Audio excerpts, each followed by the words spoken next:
batikami biso nyonso tuto kozala intégré na royaume des cieux. C'est pourquoi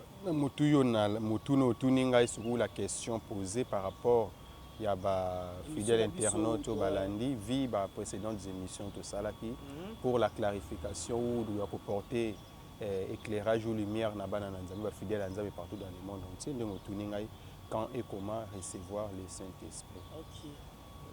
Tango ya recevoir le Saint-Esprit, tango ndenge aussi que ça la précédentes émissions, je crois bien j'ai prêché sur la bonne nouvelle du Seigneur Jésus-Christ pour le salut éternel, n'a prêché.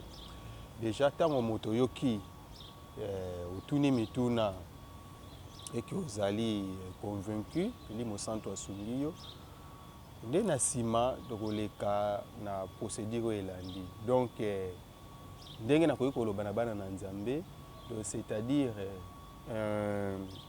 tout humain, sans distinction de race, ni d'âge, ni ya quoi que ce soit, azali na obligation de passer par le baptême du Saint-Esprit ou l'incorporation en Seigneur Jésus-Christ par la force du Saint-Esprit. Je dis bien sans distinction de race, ni âge, ni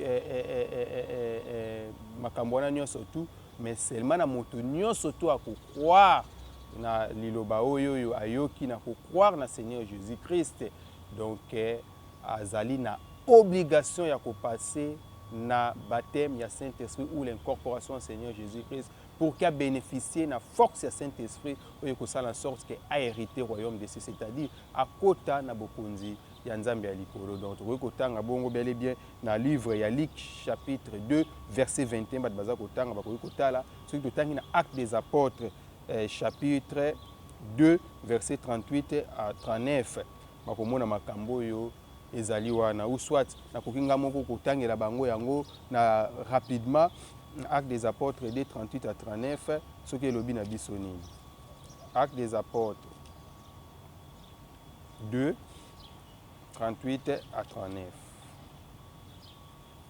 lobi na biso nini. 38 Pierre leur répondit: convertissez-vous et que chacun de vous soit baptisé au nom du Seigneur Jésus-Christ pour le pardon de ses péchés.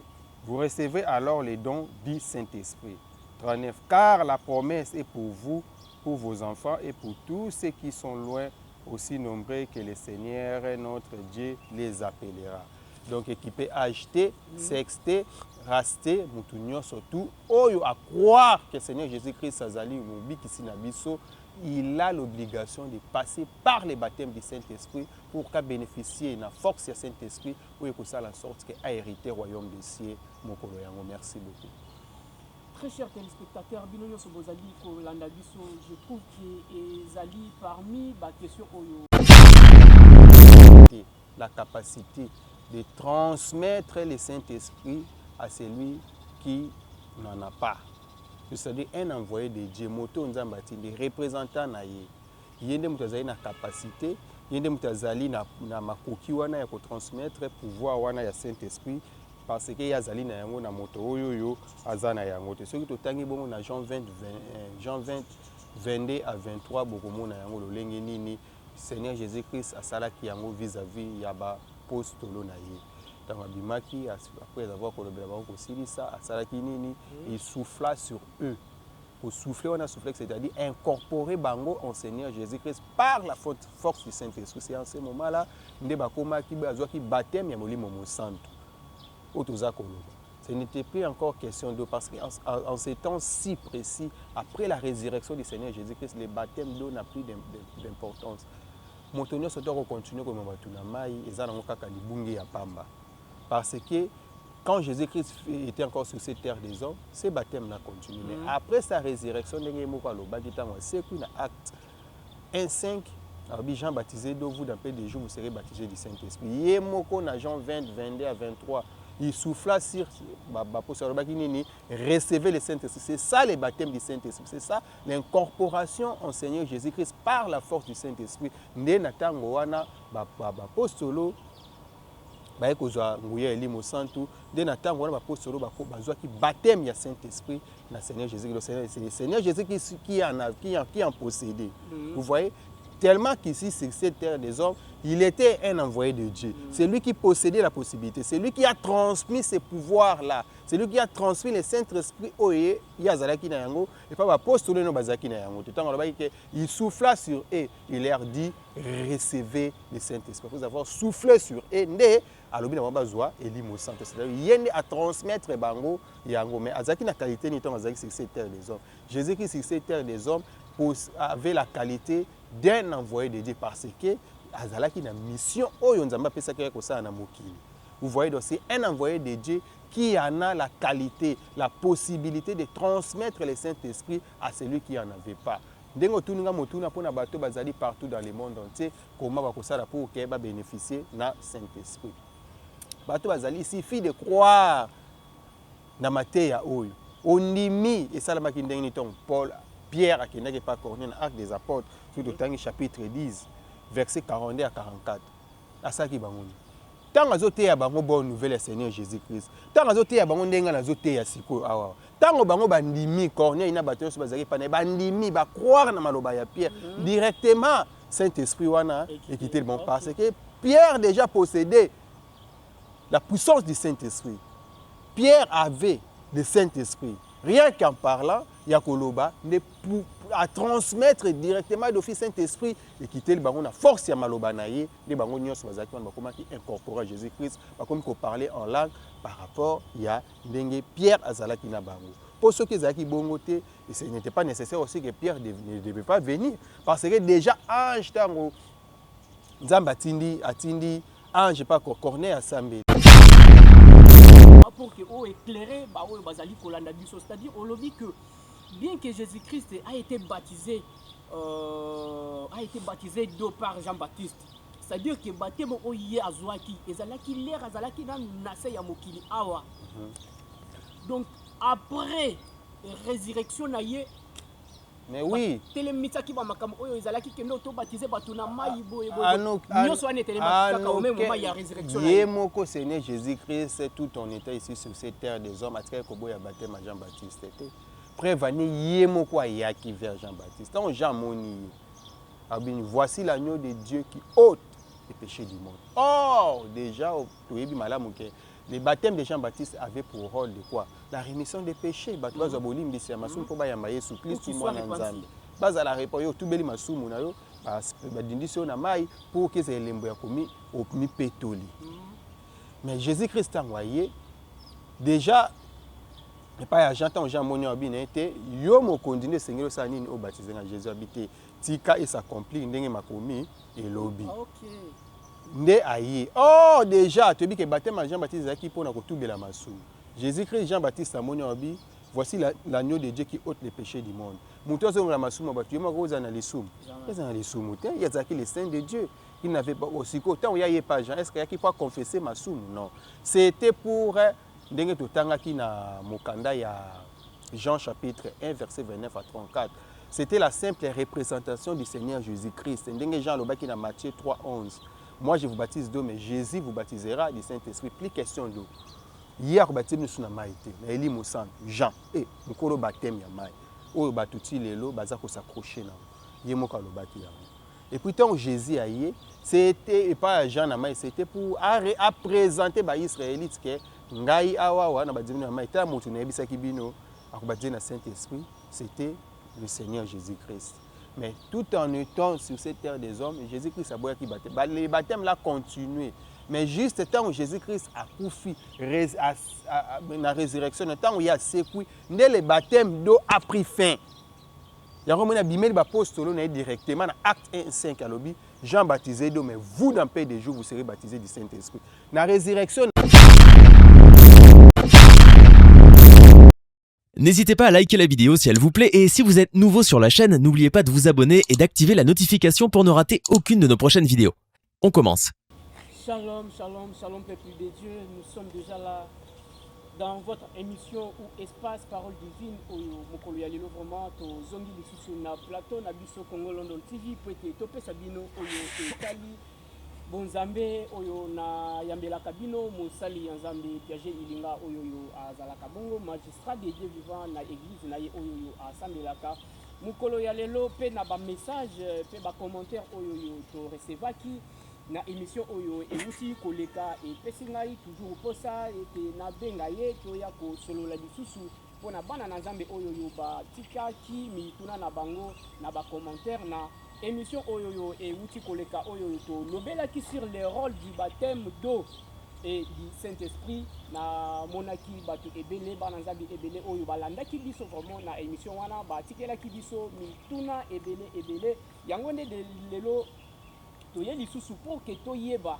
selon ba explication oyo mwana na nzambe apesaki biso na koyebisa biso ete c'est à travers baptême oyo ya elimo santo oyo ezosala pour que bana na nzambe ba recevoir royaume des cieux yango nde à travers bamituna wana nazwi likanisi ya kozwela bino ye lisusu mokolo ya lelo na plateau na biso po ete tomona moyen ya kosala échange apesa biso vraiment lumière par rapport ya oyo batunaki na bana na nzambe oyo nyonso balandaki biso yango déjà na plateau na biso na koyebisa na caméraman na biso po ete akotila ngai mwana na nzambe oyo akomi déjà na plateau na biso po ete tomona moyen ya kosala échange ya oyo etali bonzambe. Bonjour magistrat de Dieu vivant. Oui, bonjour papa. Bonjour papa.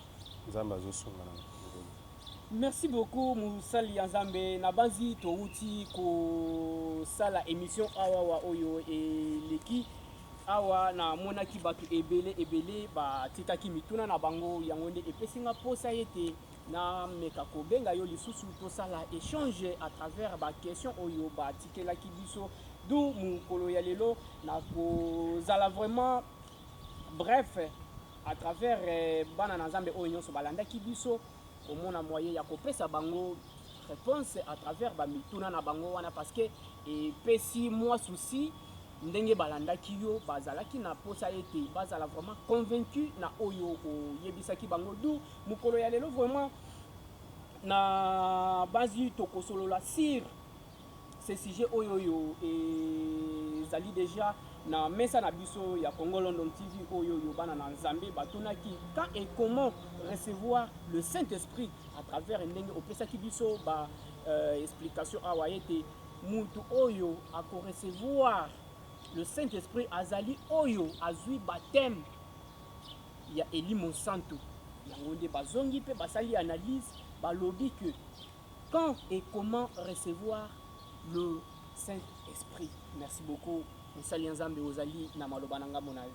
Merci beaucoup papa pe merci mingi na bandeko nyonso bozolanda biso na monde entier na sepeli lisusu ndenge nzambe asali biso grâce na ngolu ya ko mona na lisusu na mokolo ya lelo toujours na cadre ya ko continuer kolendisa bana na nzambe kolongola bango beaucoup plus na ignorance bayeba vérité pour que ces jours-là, nous tous, nous puissions hériter le royaume des cieux. Amen. Oui, ils allaient volonté à Nzambe Tata na biso. Que mon côté à bateau ya Keli, batika biso nyo surtout kozala intégré dans le royaume des cieux. C'est pourquoi mutuyo na mutuno tuninga sur la question posée par rapport ya ba fidèle internaute au balandi vie ba précédentes émissions tout ça là pour la clarification ou doit porter éclairage ou lumière na bana nzambe fidèle nzambe partout dans le monde entier ndenge tuningai quand et comment recevoir le Saint-Esprit. OK. Tango ya ko recevoir le Saint-Esprit ezali tango ndenge aussi ko sala ba précédentes émissions, je crois bien j'ai prêché sur la bonne nouvelle du Seigneur Jésus-Christ pour le salut éternel na prêché. Déjà tango moto yoki utuni mituna et que vous allez convaincu li mo santo asungi yo nde na sima tokoleka na procédure elandi donc ndenge nakoki koloba na bana na nzambe c'est-à-dire tout humain sans distinction de race ni d'âge ni ya quoi que ce soit azali na obligation de passer par le baptême du Saint-Esprit ou tobengi l'incorporation en Seigneur Jésus-Christ par la force du Saint-Esprit. Je dis bien sans distinction de race, ni âge, ni makambo wana nyonso tu, mais seulement na moto nyonso tu akokroire na liloba oyo ayoki na kokroire na Seigneur Jésus-Christ. Donc azali na obligation ya kopasser na baptême ya Saint-Esprit ou l'incorporation au Seigneur Jésus-Christ pour qu'il bénéficie de la force du Saint-Esprit ou que ça en sorte qu'il a hérité le royaume de Dieu, c'est-à-dire à côté na bokonzi ya nzambe ya likolo. Donc rekotanga bongo bel et bien dans le livre ya Luc chapitre 2 verset 21 bat baza kotanga ba kotala ce qui totangi na Actes des apôtres chapitre 2 verset 38 à 39 bakomona makambo yo ezali wana ou soit na kokinga moko kotangela bango yango na rapidement. Actes des apôtres 2 38 à 39 ce qui est lobi na biso nini. Actes des apôtres 2 38 à 39 lobi na biso nini. 38. Pierre leur répondit: convertissez-vous et que chacun de vous soit baptisé au nom du Seigneur Jésus-Christ pour le pardon de ses péchés. Vous recevez alors les dons du Saint-Esprit. 39. Car la promesse est pour vous, pour vos enfants et pour tous ceux qui sont loin, aussi nombreux que le Seigneur notre Dieu les appellera. Donc, équipé, acheter, sexter, raster, moutounio surtout, oyo à croire que le Seigneur Jésus-Christ azali mobi qui sinabiso, il a l'obligation de passer par le baptême du Saint-Esprit pour qu'il bénéficie de la force du Saint-Esprit ou que ça la sorte qu'il a hérité le royaume des cieux.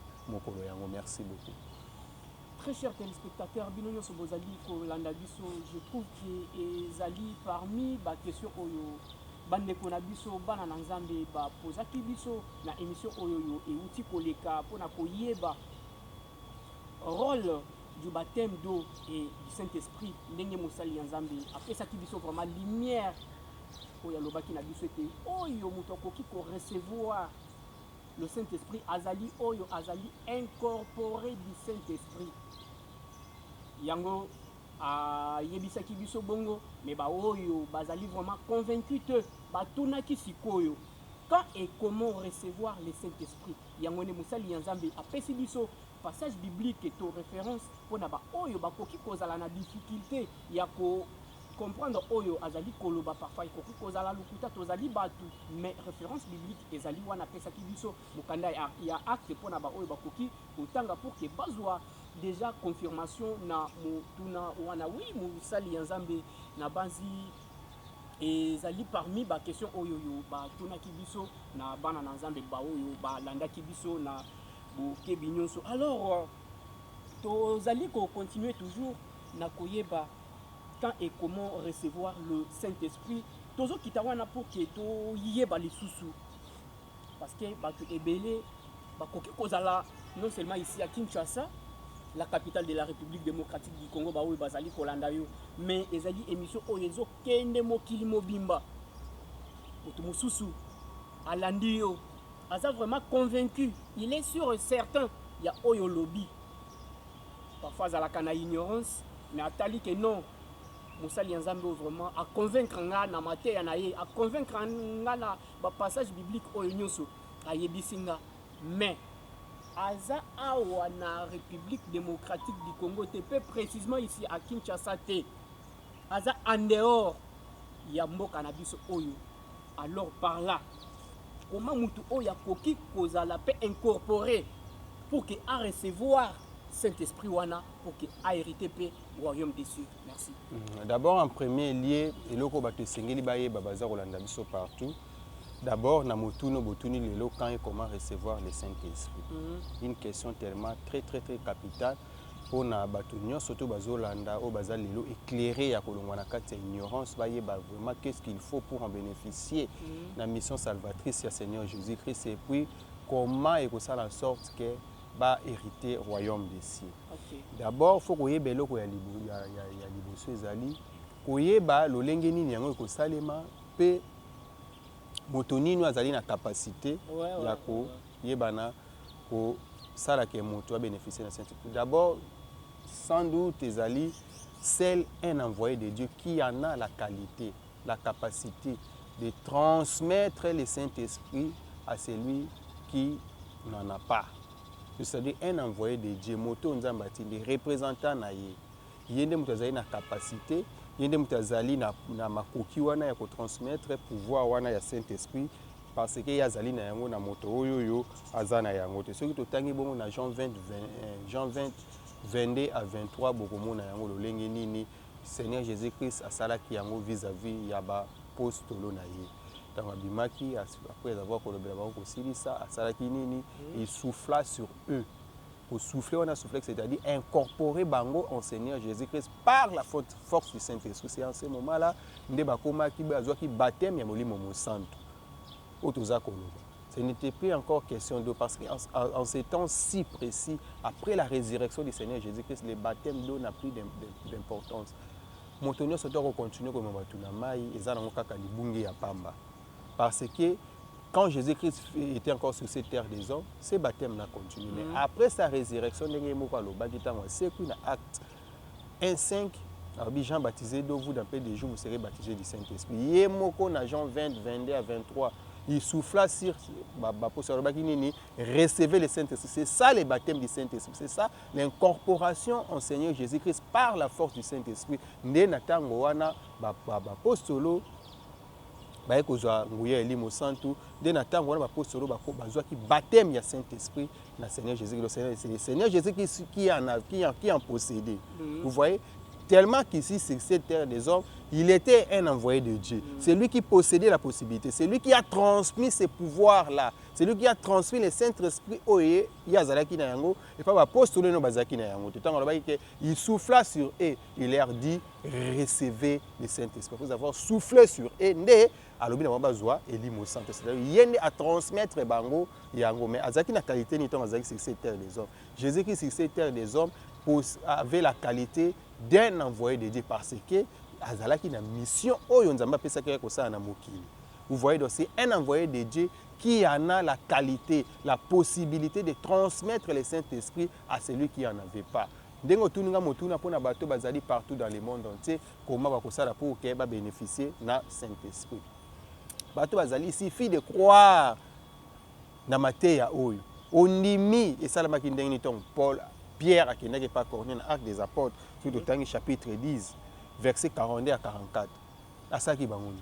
Tant que vous avez une bonne nouvelle, Seigneur Jésus-Christ. Tant que vous avez une bonne siko awa. Tant que vous avez bandimi corné ina bateau sur bazaki pané bandimi ba croire na maloba ya Pierre directement Saint-Esprit wana et quitter le bon parce que Pierre déjà possédait la puissance du Saint-Esprit. Pierre avait le Saint-Esprit. Rien qu'en parlant, Yakoloba à transmettre directement d'office Saint-Esprit et quitter le baron à force ya maloba naye les bango nyos bazaki on bakoma qui incorporer Jésus-Christ bakomi ko parler en langue par rapport ya ndenge Pierre azalaki na bango. Pour ceux qui zaki bongoté et ce n'était pas nécessaire aussi que Pierre ne devait pas venir parce que déjà ange tango Nzamba atindi ange pas Corneille Asambeli parce que c'était un croyant. Asambeli na batone Nzambe ayoki lo sambo na ye. Mais ne sais pas comment le Saint-Esprit sans problème. Mais comment il nécessitait il faut Pierre Ayawana. Ayawana ate ya bango pour que Nzambe akitise elimo santo. Pour Nzambe bakini lo sambo na yo prière na yo Nzamba yo ki yango do exaucer yango. Ndi atindi Pierre Aya pourquoi parce que Pierre possédait le Saint-Esprit. C'est lui qui devait transmettre le Saint-Esprit na bateau bazalaki na yango te. Présence Saint-Esprit komi wana na côté ya bon temps bango ba croire. En ce moment-là, Mbalamoko Nzamba a divulgué Saint-Esprit naie, transmission Saint-Esprit Mbalamoko par le pouvoir ya maloba ya Pierre, les battus sont bénéficier qui n'ont comme koloba en langue et consort là. Donc c'est-à-dire un envoyé de Dieu sur botangi na acte na mokanda ya Luc 11:49. Vous retrouvez makambo wana. Ndenge Jésus-Christ yemoko bengaki abandi kotanga ba prophète bazali na qualité wana pe ya ko classer na deuxième position consort ba apostolo na ye. Donc c'est-à-dire un envoyé de Dieu qui en a la possibilité de transmettre le Saint-Esprit à celui qui en avait pas. Bozali partout dans le monde croire na maloba oyo ndima yango ba numéro ezali tant to ko benga tokoyeba comment en ce moment-là et que ça les mandingues c'est les machines actes des apôtres 10 42 à 44 pour bénéficier de cet esprit nous allons incorporer en Seigneur Jésus-Christ au que baptême il y a l'imo santo wana pour que au bénéficier na force de Saint-Esprit wana yango de que ça en sorte que yo au hériter royaume des cieux au cas contraire ndenge yemoko oya continuer que ça makambo ezali à la contre ya makambo yo et vous allez difficile parce que nous ne prêchons pas selon nous mais nous prêchons avec soubassement vous avez des critiques saintes où ils ont justifié à fond il y a rien de mystification là-dedans mais tout est écrit noir sur blanc donc c'est-à-dire il suffit de croire et puis oluki koko ta contact na biso en tout cas oko bénéficier na Saint-Esprit na moment oyo toko solola na yo toyebi nini toko sala pour que yo pe o hériter royaume des cieux à travers la force du Saint-Esprit. Merci beaucoup. Oui, Moussali Nzambe un pas en arrière vraiment pour que o éclairer ba o bazali kolanda biso, c'est-à-dire on le dit que bien que Jésus-Christ a été baptisé d'eau par Jean-Baptiste, c'est-à-dire que baptême o yé azwaki ezalaki l'air azalaki na nase ya mokili awa. Donc après résurrection naie mais oui telemitaki ba makambo oyo ezalaki kendo to baptiser bato na mai boye nyoso ane telemitaka au même moment ya résurrection naie moko Seigneur Jésus-Christ tout on était ici sur cette terre des hommes ataka ko boya baptême Jean-Baptiste était prévani yemoko ayaki vers Jean-Baptiste donc Jean moni abini voici l'agneau de Dieu qui ôte les péchés du monde. Oh déjà toyebi malamu ke le baptême de Jean-Baptiste avait pour rôle de quoi? La rémission des péchés. Bato bazo bolimbi se masumu po ba yamba Yesu Christ mwana nzambe. Baza la repoyo tout beli masumu na yo badindisi na mai pour que ces lembo ya komi omi petoli. Mais Jésus-Christ a envoyé déjà et pas j'entends Jean moni obine était yo mo continuer Seigneur sa nini au baptisé na Jésus habité tika et s'accomplit ndenge makomi et lobi. OK. Nde aye oh déjà tu dis que baptême Jean-Baptiste zaki pona ko tubela masu Jésus-Christ Jean-Baptiste amoni obi voici l'agneau de Dieu qui ôte les péchés du monde muto zo la masu mabatu yema ko za na lisumu eza na lisumu te ya zaki le saint de Dieu il n'avait pas aussi autant il y a pas Jean est-ce qu'il y a qui pas confesser masu non c'était pour ndenge totanga ki na mokanda ya Jean chapitre 1 verset 29 à 34 c'était la simple représentation du Seigneur Jésus-Christ ndenge Jean lobaki na Matthieu 3:11. Moi, je vous baptise d'eau, mais Jésus vous baptisera du Saint-Esprit. Plus question d'eau. Hier, baptême nous sommes maïté. Eli Moussan, Jean, et nous avons baptême ya maï. Oh, batuti lelo, baza ko s'accrocher na. Yemoka lo baki ya. Et puis tant Jésus a yé, c'était pas Jean na maï, c'était pour à présenter ba Israélites que ngai awa na baptême na maï. Ta motu na yebisa kibino, akobaptiser na Saint-Esprit, c'était le Seigneur Jésus-Christ. Mais tout en étant sur cette terre des hommes, Jésus-Christ a boyaki baptême. Les baptêmes là continué. Mais juste tant où Jésus-Christ a couffé la résurrection, tant où il y a sécoui, le baptême d'eau a pris fin. Il y a un bimel apostole directement dans Acte 1:5 à l'obi, Jean baptisé d'eau, mais vous dans paix des jours vous serez baptisés du Saint-Esprit. La résurrection na yewana, ndé aye kolobana Jean 20 22 à 23 wana, à l'obi na bango sur kolobana bango, à l'obi recevez le Saint-Esprit, à souffler sur eux. Et c'était après la résurrection. Vous avez baptisé le baptême et l'île sang. Donc, le baptême d'eau a pris fin juste après la résurrection du Seigneur Jésus-Christ. Merci beaucoup. Balandi ya chaîne na biso Congo London TV oyo ezali makambo etali bana na Nzambe. Je pense que bozali kolanda biso na matoi nyoso mibale na oyo Moussali Nzambe azali ko yebisa biso mukolo ya lelo ndenge tozali ko kende toujours na ba émission oyo pour que to faire comprendre bana na Nzambe ba oyo bazali ko tambola na ignorance oyo Philippe asalaki liboso ya unique na ko continuer toujours na ko sala baptême oyo bazobenga ete baptême ya mai to baptême d'eau. Moussali Nzambe alobi na biso ete ezali baptême oyo ezwaki fin kaka le moment oyo Jésus-Christ azalaki ressuscité. Leur Jésus a ressuscité batelemisaki makambo oyo etali baptême ya mai bapesaki biso oyo modèle oyo tokoki kolanda il y a baptême, il y a Saint-Esprit, to baptême, il y a Elimo Mosantu, ndenge Mosali Yanzambi, azali koyebisa biso. Yango mukolo ya lelo, toujours na bamituna oyo botunaki, ndenge batunaki na bandeko na biso mosusu, pour que to tuna ye lisusu. Tango nini, pe ndenge nini, tokoki ko recevoir Saint-Esprit wana. Yango oyo toyelaki mokolo ya lelo na plateau Congo London TV po ete topesa bino ndenge azali kopesa biso toujours lumière na makambo nyonso oyo. Yango mosali ya Nzambe nauti koyoka awa wa ndenge ozali koyebisa biso ete ezali na mutu oyo azali digne ya kosala pour que biso to recevoir Saint-Esprit ndenge olobi ete azali envoyé de Dieu.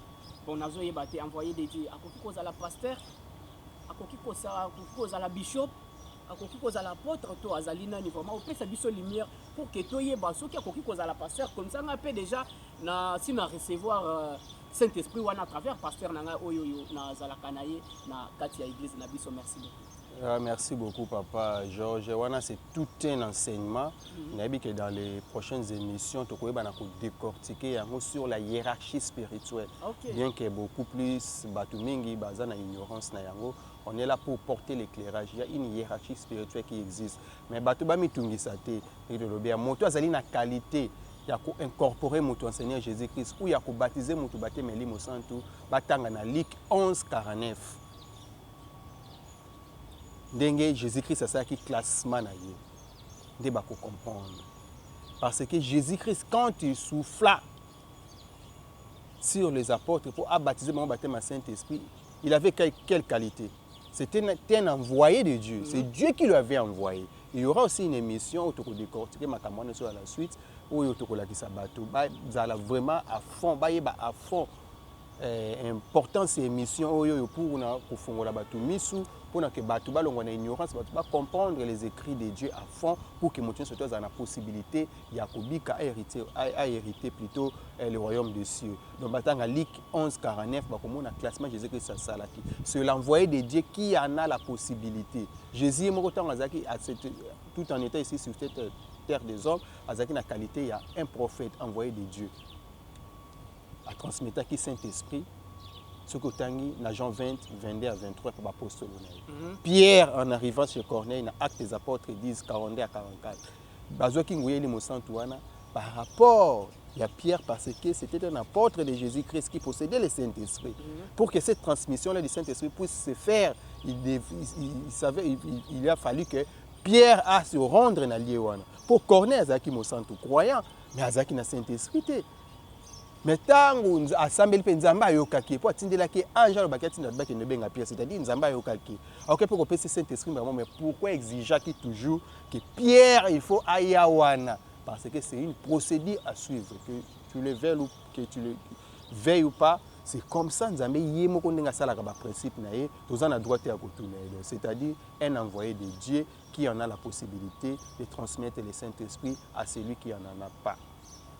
Merci beaucoup Papa Piaget ilinga ndenge ozali kopesa biso toujours lumière na oyo etali bana na Nzambe oyo tozali elo vraiment na espace pour parole divine oyo ozali kopesa biso vraiment makambo ya kitoko oyo ezofungolanga toujours mutu nanga. Alors mosali ya Nzambe na mazi ndenge tozali kosala boyi bato ebele bazali kolanda biso ndenge na uti koloba awa. Alors mutu soki alandi message oyo aza vraiment convaincu amoni que donc na bando tambola na ignorance mais awa na moni nzela o na koki ko tambola pour que mutu wana a bénéficier pe to a recevoir Saint-Esprit nazo yebate est-ce que koki ko zala na procédure oyo akoki ko landa pour que a recevoir ngo to koki ko qui me pas na yo comme ça à travers yo opesa biso Saint-Esprit wana selon ndenge bato o bazali ko landa yo. Parce que bato bele bakozala na souci pour que bazala convaincu que non awa to jusqu'au to recevoir pe Saint-Esprit pour que to hériter royaume des cieux. Alors ekoki ko leka ndenge nini éviter soki okoki kozala na mécanisme moko boyo ekoki koyebisa bao nyonso bazali kolanda biso bao bazali musika baza vraiment tout prêter ko contacter yo pe baya na église oyo ozali ko samela pour que ba recevoir pe Saint-Esprit wana. C'est par quel canal o bakoki ko recevoir Saint-Esprit, oui, merci. Merci beaucoup, Papa Georges. Il suffit de croire. nde nalobi na baémission oyo na liloba nzambe oyo bomoni bino moko tozoteya na motu te toinvente te tolobi te ke non les choses de Dieu non tozoteya à base soubassement ezali les écritures saintes oyo ezali écrit noir sur blanc dans la Bible. Il n'y a rien de mystification wana. Il n'y a rien et rien de mystification. Il suffit de croire ce que vous allez convaincu na mateya oyo. C'est en ce moment-là ata contacter bino topé à contacter na numéro yo na kopesa awa 097 31 37 920 to koyeba na ndenge nini kolendisa et puis kopesa ko continuer la procédure pour que Motoana Abika a bénéficié de Saint-Esprit. Merci beaucoup. Très chers téléspectateurs, Bilonyo Sobo, Landi Biso, Mukolo Yalelo, c'était là vraiment un nouveau numéro vraiment de l'émission Oyo Tolobela qui sire quand et comment recevoir le Saint-Esprit à travers l'émission Nabiso Oyo et Uti Kolekape na Bamituna Oyo. Bana Nzambe ba tikela kibiso na ba commentaire et pesa kinga vraiment souci ya kobengela bino toujours musali ya Nzambe to mo wumbu na bino oyo ayaka pour que azongisa bino na nzela oyo oyo ebele vraiment ba bunga déjà azana souci ete azongisa bana na Nzambe balanda lokolo oyo azali kolanda yango ne ko sala pour que un jour biso soto hérité royaume des cieux oyo tozana posa ete tozala na loboko ya tata Nzambe na biso. Alors pona ba oyo bazali kolanda biso poko sana te vraiment kotikela biso ba commentaire bo aimer bo partager pona bana Nzambe nyonso mokili mobimba o bazali kolanda biso bazala quand même na occasion ya ko zoa mateya oyo ezali très efficace nulle part vraiment ndenge awuti koyebisa biso awa ke bapesaka bana Nzambe makambo oyo te mais oyo ezali ba vérité cachée oyo ba pasteur ebele bazali ko cacher bana Nzambe mais ye oyo azu volonté ya koyebisa bino yango bobomba yango te bo partager partout dans le monde yango na moment oyo nazozongisela maloba pour que apesa oyo ezali lokola conseil pona bana na Nzambe oyo nyonso bazali kolanda biso bakoki kosala ndenge nini mosali ya Nzambe ozali tata ya bana yebisa bana na yo ba oyo bazali musika ba oyo bazali kolanda yo bazali vraiment touché par ces messages eloko nini bakoki kosala pour que babunga lisusu na nzela oyo te bazana posa ete balanda ndenge yo déjà ozali liboso ya nzela oyo. Merci beaucoup. Oui, eloko na koloba na bango ezali kaka ba méditer beaucoup sur cette émission parce que boka ke bokonza Nzambe le royaume des cieux est proche yango yo ekomeli yo na ndako na yo moko yoki yango. Maintenant c'est à toi ya koyamba yango. Ngai simple serviteur de Dieu, j'ai fait mon travail.